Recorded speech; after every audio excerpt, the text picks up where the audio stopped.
We are going to the Black Hills Raptor Center. I'm excited to learn more about raptors because I love penguins.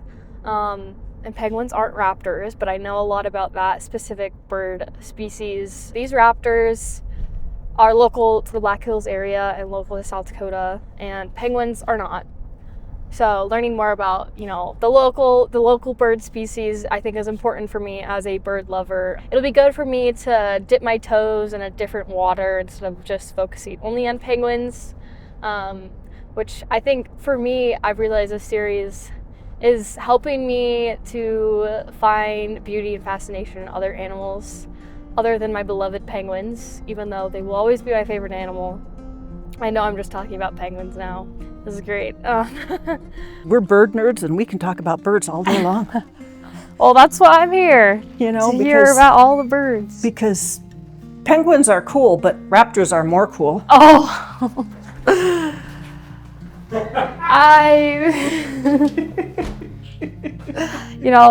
Raptors are really cool and I'm learning a lot, but penguins will hold a special place in my heart till I die. She's going to Antarctica. You heard it, folks. I am obsessed with penguins. And although I could talk hours about the emperor penguin alone, I shifted my focus to other incredible birds that are endemic to the Black Hills.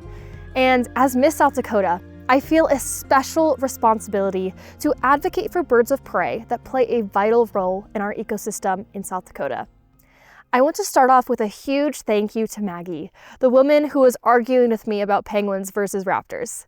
Thank you for not only giving me a personal tour and lending me so much of your time, but also thank you for caring so much about the wildlife of the Black Hills. As someone who lives here in Rapid City, I think connection to nature is central to what draws people living near the Black Hills.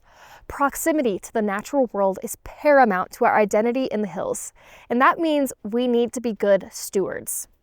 We will get more into detail about all of this, but the Black Hills Raptor Center does two things: education and wildlife rehabilitation.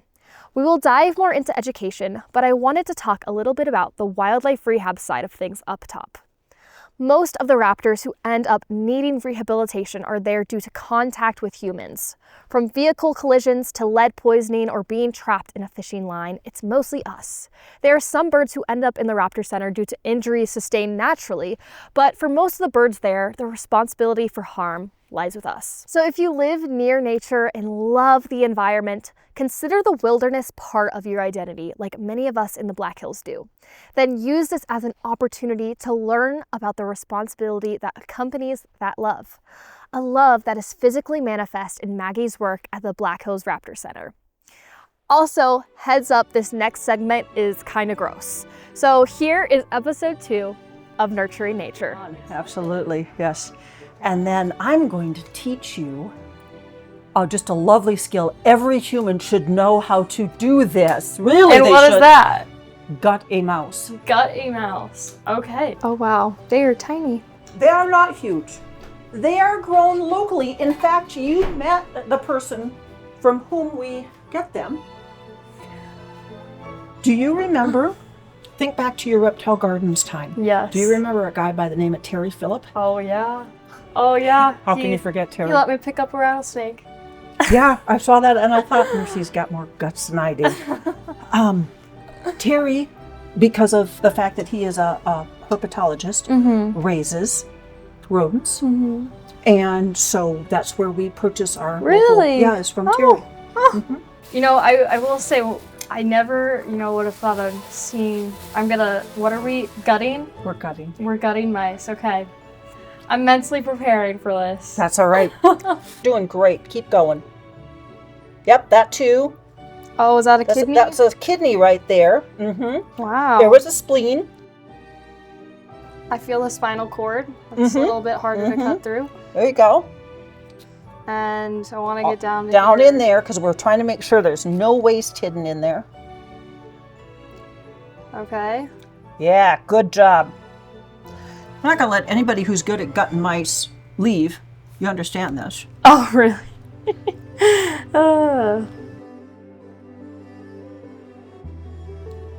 The bacteria in the digestive system is held in the entrails. Mm-hmm. So on a hot day, We don't want the birds who might not eat until it's dark or might not eat right away if they're not hungry. We don't want them getting sick from what's been left inside their bodies. Right.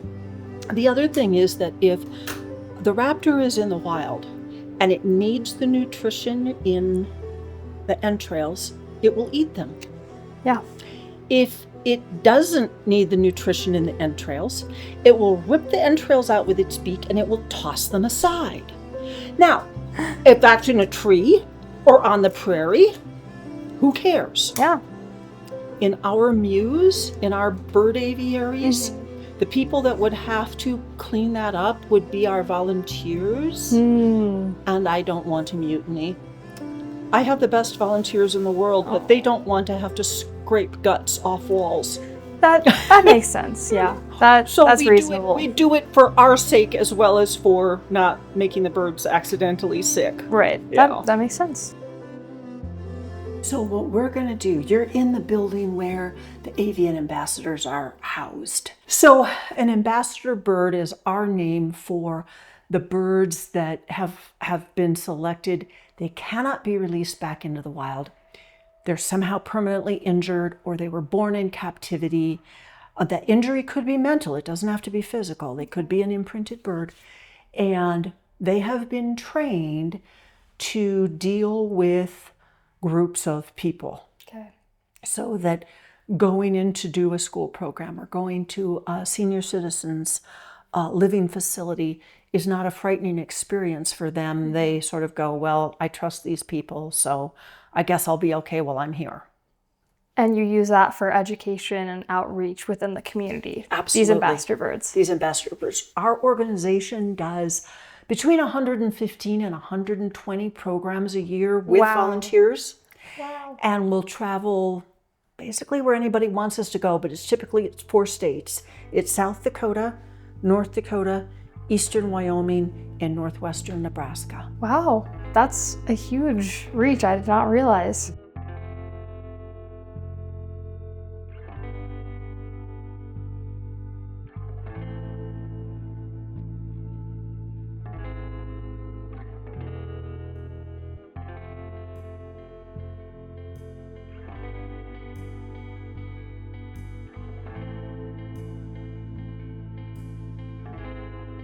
Tell me about the outreach that you do and why you're here today. Well, we were fortunate enough to be invited out to this event to help teach the next generations on what raptors are and how they are important to us. A lot of these children that have come by today have only seen these types of raptors on TV or on the internet or something like that or in a book. But now they finally get to see these creatures one-on-one and really experience that. And we are hoping to trigger some form of inspiration, whether it be to become maybe a park ranger one day or to be a member of the Raptor Center or just more aware of these other creatures that are in their local environments.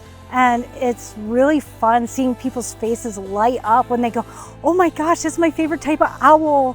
Or the little people when they go, oh, that's such a cute bird, what is this? And now they're inspired to want to ask questions about these other creatures in their local areas. So he's just checking out to see what's around him. So a raptor has these long pointy claws called talons. Favorite animal. And they have these really sharp beaks like that in their eyes. I'm going to take you in and have you meet the old lady. She is a 35-year-old red-tailed hawk.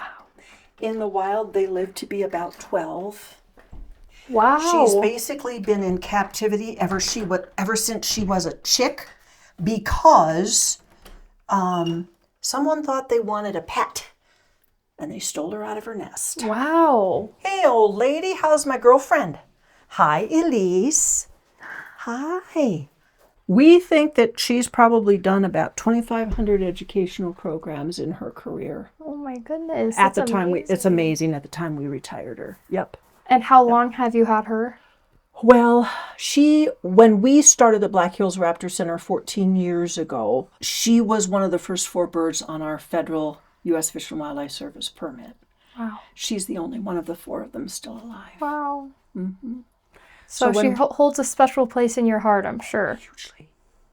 She and I have quite quite a long-standing, sometimes contrary relationship, but we really, all told, we do pretty well together. That's awesome. Don't we?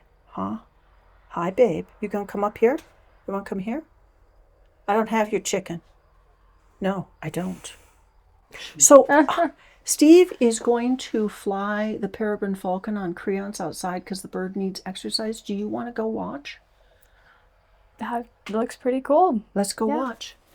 This guy is our peregrine falcon. His name is Isaac Walton, who was a conservationist. And Oh, wow. we call him 400 years ago, a conservationist. We call him Ike for short. Dr. Steve calls him Itzhak. And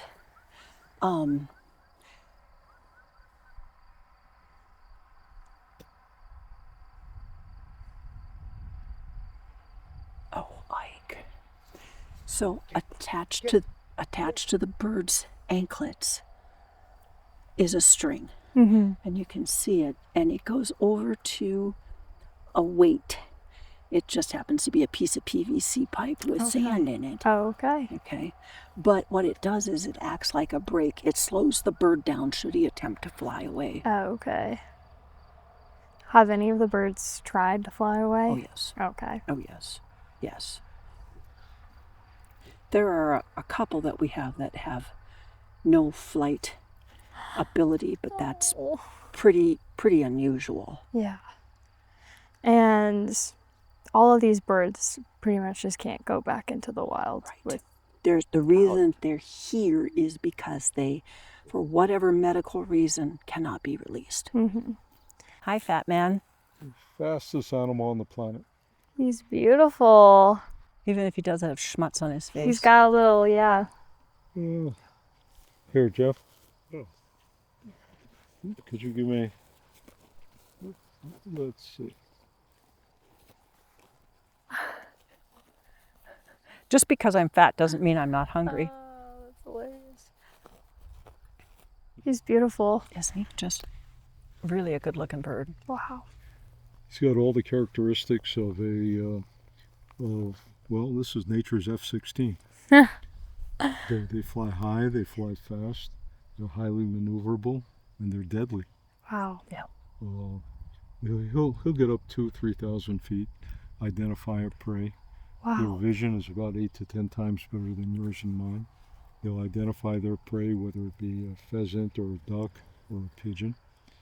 They'll prey on a duck or pheasant that's bigger than? Sure. Wow. Oh, yeah. Well, if you look at his beak really carefully, there's a notch in it. Yeah. And that notch fits very comfortably between two vertebrae. And they snap the spinal cord Wow. and render the prey paralyzed. Unlike a hawk, for example, that is robust enough so they can wrestle around with a rabbit or Right. whatever. These guys don't have that same musculature, so they have to be, assure a kill very quickly. If they can't grab it out of the sky, they'll knock it down. And once it's on the ground, you're fine.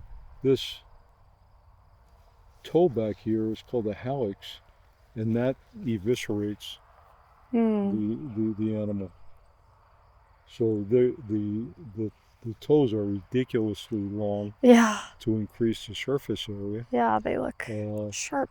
They've got that stripe that comes down from the eyes, which is every NFL football player emulates that. Yeah. That cuts down reflection.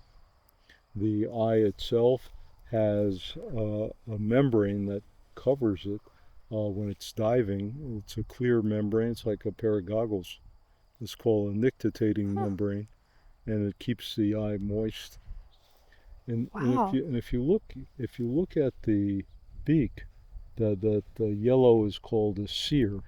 Yeah. And that there's a little Hole. bone. There's a nostril. Oh, There's okay. a little bone in there, Huh. and that breaks up the flow of air, such that as it's diving, that column of air doesn't blow up the lungs.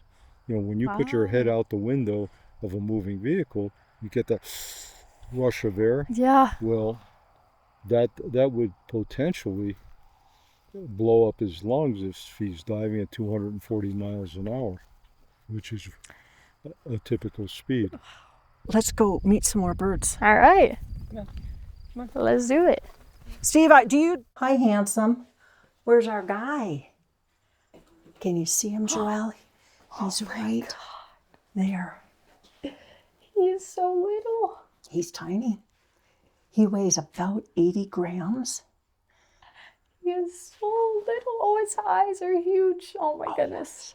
He looks like a stuffed animal. Uh-huh. He doesn't look real. He doesn't look real, but he is very, very real. Oh my goodness. And he came from up near the Keystone Y. Saw-whet owls are found in the Black Hills. Wow. And some folks on vacation in February saw him on the shoulder of the road. And he had broken a bone that lies very parallel to the collarbone. Oh. It's what the flight muscle is attached to. It's called a coracoid. He'd broken that and dislocated his shoulder. Oh no, poor buddy. So the shoulder's what's prevented him from being released back into the wild. And is he full grown? That's it. Wow. That's an adult bird. He's tiny. He's so adorable though. Oh my goodness. Oh, you don't look quite as tough as you did. And a friend of ours down in Louisville, Kentucky, wrote us privately, and she said, this is a bad year for screech owls. She says, I've got screech owls raining out of the sky. How many will you take? I don't want to have to euthanize screech owls. And our board talked about it, and we decided we'd take a red phase 1, this one, and a gray phase 1. And when they came late that year, it was very easy. They were Little Red Riding Hoot and the Big Bad Wolf. So Red looks kind of goofy right now because she's completing her molt. Birds shed their feathers a minimum of once a year, some species more than once a year. And in screech owls, it's once a year, and they shed all their head feathers at the same time. It's the craziest thing because you have this naked-headed, they look like bald little old men. They even lose the feathers on the top of their eyelids. And so she looks kind of daffy, and we don't ask for programs when they're looking like that because it's a stressful time for their bodies.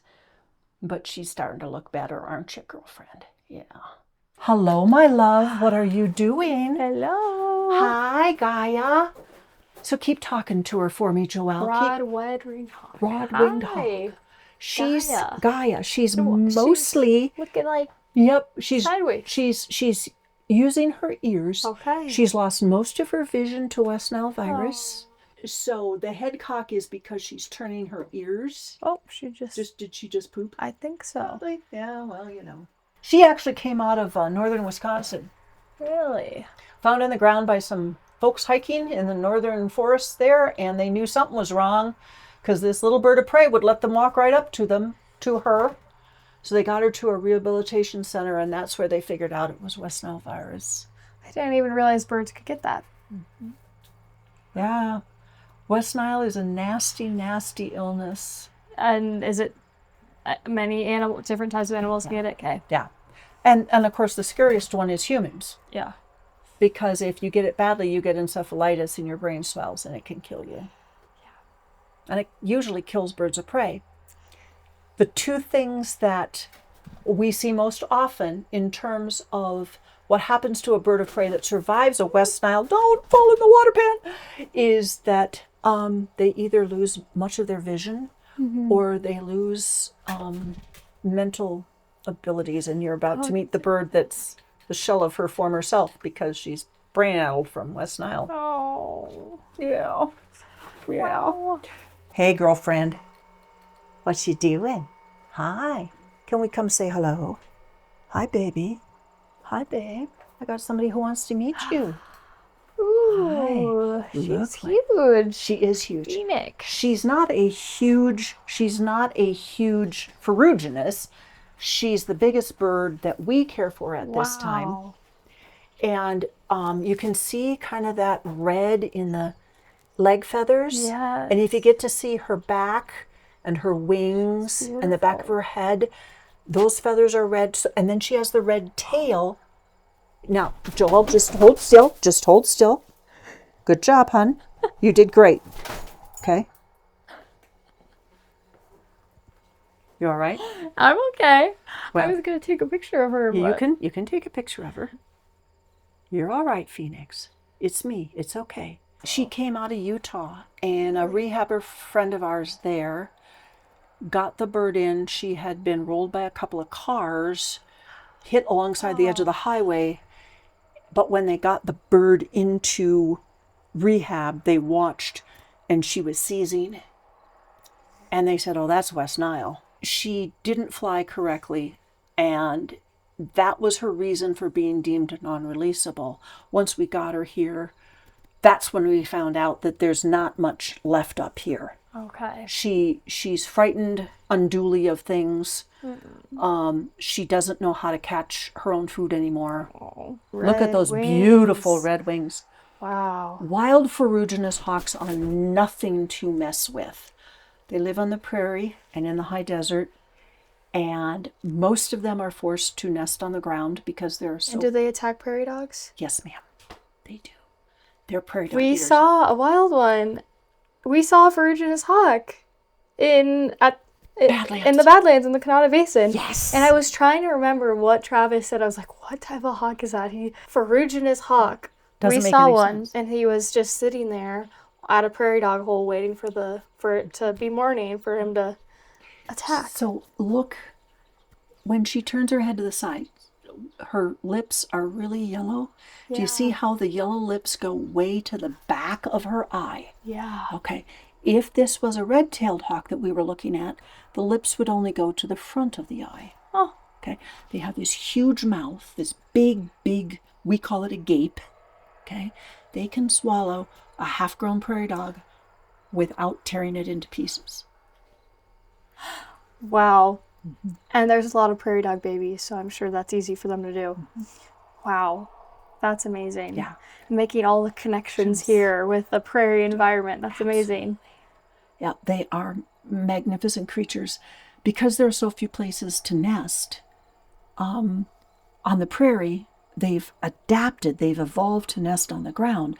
Well, that means the parents are extraordinarily ferocious in protecting their young. I'm sure. And if you walk up on one of those nests, you're going to get attacked.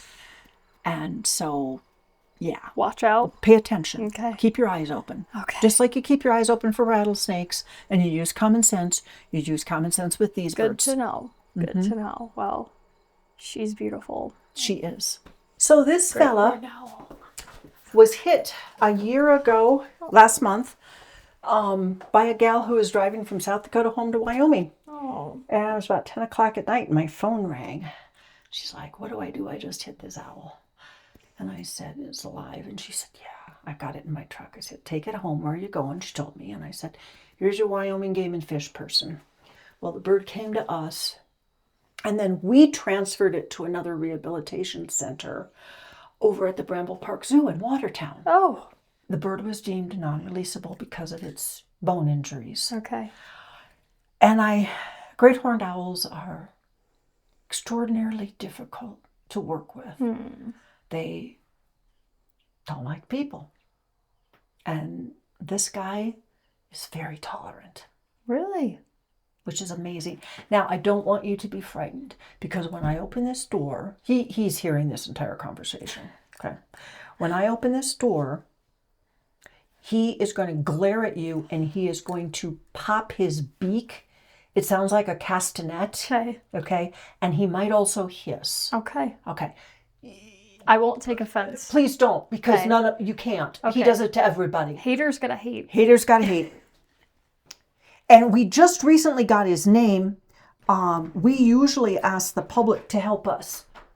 Okay. The volunteers will pick a group of names, the board will bless them, and then the public votes. Really? And the money we raise goes to buy bird food. Oh, awesome. Hey, bud, it's the lady who brings food. Hi, there's somebody here that wants to say hi to you. It's okay, buddy. There's the pop. There's the pop. Wow. You're okay. You're okay. I've never seen anybody stare at me that intently before. Right into your soul. Right into your I feel like soul. he really sees me for who I am. Oh. So look at the white in the throat, the white feathers. So in December, when they're hooting, and you have them up in your home neighborhood, when they're hooting, those white feathers flash. And it's how the males and the females communicate with each other, is they can see that white over a quarter to half a mile. Wow. So there's the audible, but then there's the visual. Wow. You're a good boy. You're a good boy, TR. Yes, you are. You're a good boy. You are. I just love the look of an owl with its little, I know they're not ears, but the little Feather plumes. feather plumes. The scientific word is plumicorn. Plumicorn. Wow. But Feathers. penguins have plumage, you know. Yeah. Some of them do. Some of them do have the had yellow, decorations. Yeah. Yeah. And think in it's owls, it's almost always for camouflage. Really? If How you- does that add camouflage? Well, the ones that seem to have it most commonly are forest species. Okay. So if you're a round-headed bird in a world of vertical and horizontal, you want something to break up that roundness, because roundness is going to stick out in vertical, horizontal. So if you can move your feather, You won't look Puffs. like a bird. you don't look round-headed. Huh. You look like a tree branch. It keeps you from being eaten, and it keeps your prey from finding you. So they've also adapted Very well. much so. Wow. Very much so. Yeah. So they live in the forest Mm-hmm. and they prey on birds, and things. Rabbits, skunks, huge eater of skunks. Really? Chipmunks, mice, other birds, especially other smaller owls. There are snakes. I've seen lots of great horned owls eat snakes. Wow. Porcupines. That must be difficult to Quite. eat. Quite. You have to get the porky to roll over, and then you can grab it through the Okay. tummy. And they are so tough that they have no issues eating their food on the ground. Most birds of prey species are going to get their food, and then they're going to go it. up, because height is safe. Yes. And so they are not going to grab anything that's too big to carry off the ground. They don't care? They don't care. One of their nicknames is Flying Tiger, and they don't care. And they'll sit right there and they'll eat that rabbit on the ground, or they'll eat that skunk on the ground. And if you are a stupid coyote and you come up and you try to take away that food, you'll only do that one time in your life, and you'll never do it again, because the great horned owl will attack you. Oh, man. Mm-hmm. So other animals don't mess with them? Only they're once. smart. If they're smart. Only once. Okay. And the grip strength on their feet is so amazing. They have 4 toes, of course. Yes. And they can take the outer toe on each foot, and they can make it go to the back, like the claw in the back, the helix that Dr. Steve talked to you about. Okay. So they can have 2 forward, 2 back, or they can have 3 forward, 1 back. It just depends on what they need to hold that food. Well, think about the physics of it. 2 forward, 2 back gives you more lifting power. Yeah. Well, if you've got 60 pounds of grip strength at the tip of each of 4 talons on 2 feet, when they get a hold of something, they're not going to let go. They also have this really, really cool ratcheting mechanism in their lower legs. Wow. So if they grab onto you, me, for example, and I move, they obviously are going to feel that, and they're going to dig in a little deeper. And then they're going to dig in a little deeper until whatever is in their feet stops wiggling. And when it finally stops wiggling, then they will relax their feet. Wow. That's amazing. And when you're handling wild birds of prey for rehabilitation purposes, you control their feet. How do you control their feet? You wear heavy leather gloves and you wrap a hand around feet. Okay. You wrap them in a towel. You wrap them in tape. But you control feet because if a foot gets you, You're done for. You wait. You wait? You wait until it lets go. Wow. Because you can't pry it off. Well, you can if somebody will bring a pencil and slide it underneath the curve of the talon and pull the talon out. And when that toe gets released, they typically will snap it back up into the bottom of their foot. So then you don't have to worry about that one anymore. And then you just go through everything that's stuck in the human's body. And please don't ask me how I know this. Oh. Do you know from personal experience? Yes, ma'am. Oh. I was young, dumb, and stupid. Oh. And a great horned owl grabbed me. This was a bazillion years ago. And there were 3 talons in me. Did you know you cannot cry without moving? The pain was so severe. I'm sitting on the floor with my back to a wall, and I'm trying to hold still, but I'm in tears because it's so painful. Oh. And you can't cry without moving. Oh my goodness. I did not know that. I couldn't. Because if you moved, he would grip even more. Oh. He's gorgeous. Isn't he gorgeous? Wow. Yeah. You know, I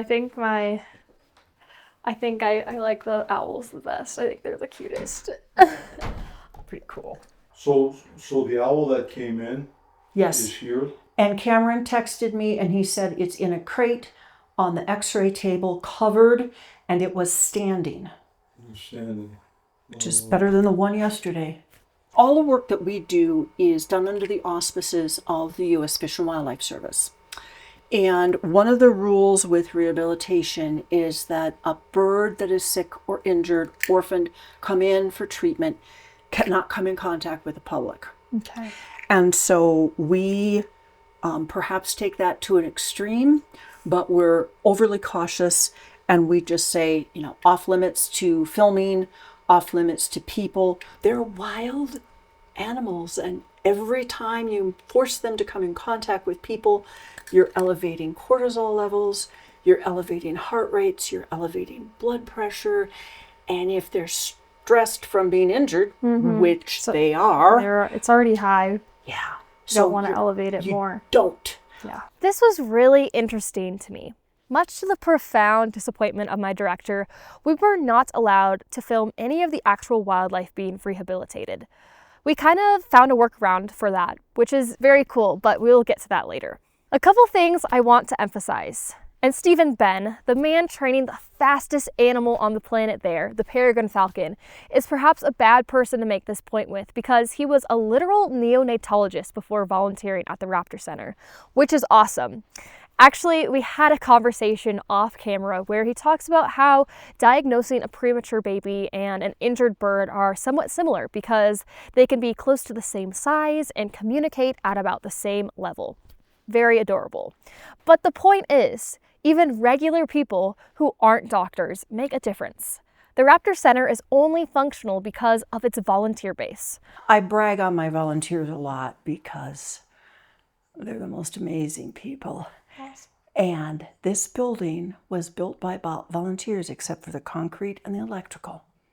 Every bit of this building was put in place by volunteers. That's amazing. From literally building the buildings to doing educational events to taking care of the avian ambassadors and the wildlife, we have a Raptor Center in the Black Hills because regular people believe in the cause enough to give their time and talent. So I think this might be a bit inadequate, but thank you to everyone who gives their time to the Raptor Center.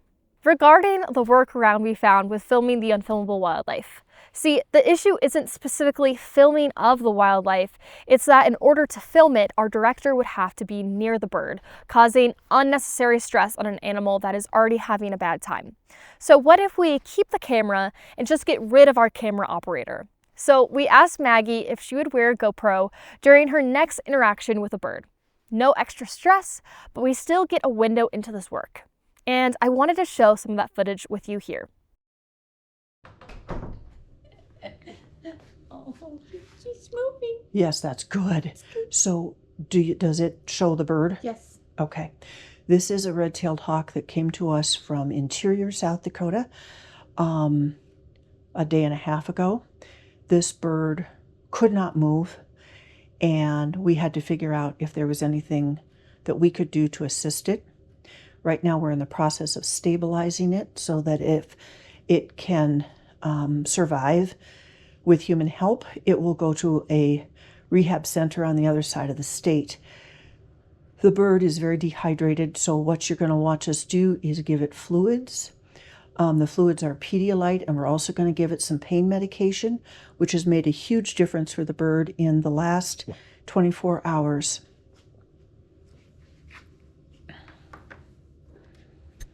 We suspect that the bird was hit by a vehicle, but we have no proof of that. And we know that the wings are not broken and the legs are okay. I'm concerned about pelvis injuries and also spinal cord injuries. So what you're going to watch me do is insert a flexible rubber tube down the bird's throat so that the fluids go directly into the body, and this will help with hydration. This bird is very thin, and it would be like feeding a starving human solid food. You don't want to do that. So the bird's just getting fluids at this time plus the pain meds.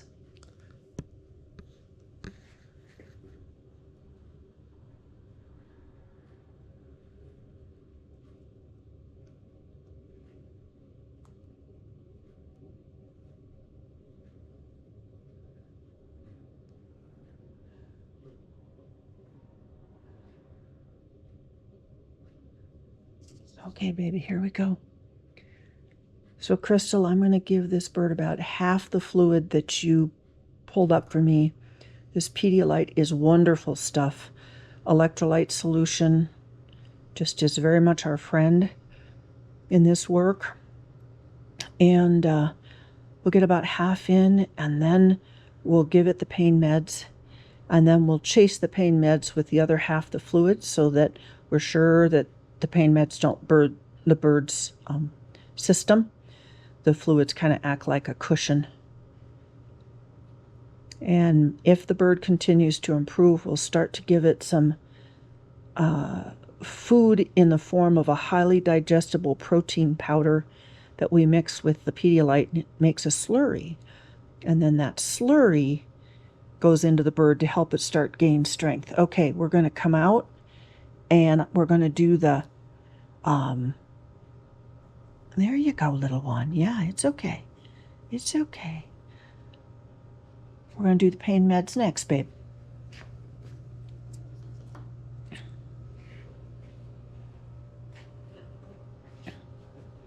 Hi, yes, I know. I know. It's all pretty scary, isn't it? Crystal, as you feel that bird, can you feel how sharp that bird's keel bone is in the front through your gloves? It's really, this bird is very thin.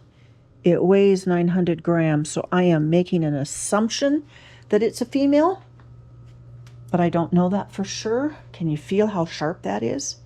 Oh, yeah. Yeah. It's She was so light when I picked her. uh-huh. Yeah, you expect a bird like this to weigh a lot more. I wonder how long she was. Oh, down, I know.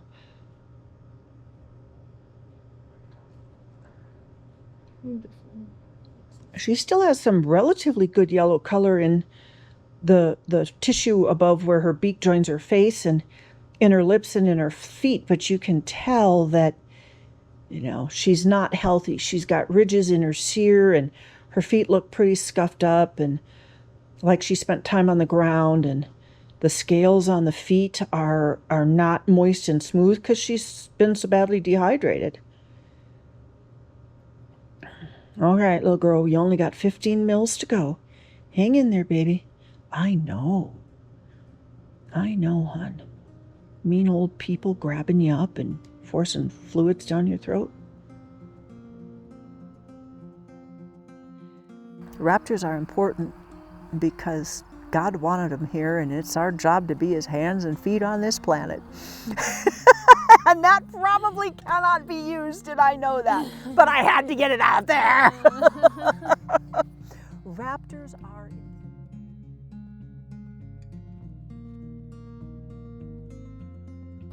My background in training is in natural resources and environmental education. Okay. I'm first and foremost a teacher and a wildlife biologist. And for me, this was an opportunity to use living species, wildlife of South Dakota, and try to get people reconnected with the natural world. That's amazing. To get folks to realize that if they can see this hawk or this eagle or this owl in their classroom, they could go out into nature and maybe see that. Exactly. And humans, especially North American humans, have distanced themselves so far from the natural world that when I found out that your interest was in nature and conservation, I was like, somebody, a kindred spirit, somebody gets it, yay! Yes. Absolutely. If you learned anything more about raptors endemic to South Dakota over the course of this episode, then the Raptor Center did its job. Sometimes outreach is going to a harvest festival. Sometimes outreach is letting a Miss America contestant butcher a mouse. I know I said I would stop talking about penguins, but that was a lie. I remember as a little girl getting to feed penguins at the Cheyenne Mountain Zoo. That experience, getting to come face to face with an animal, inspired a love of animals and wildlife and nature that continues to guide me to today. And if the Raptor Center can give someone that same up-close, real-life experience in a classroom or community event with an owl or hawk, that work is worthy of support. And if you want to support or learn more, you can find links to their website in the description down below. Make sure to like and subscribe. If you learned something, please share this video with somebody who loves birds like me. And if you want to support the channel more financially, you can learn more in our link down below. Thank you for watching. Let's nurture nature so it nurtures us.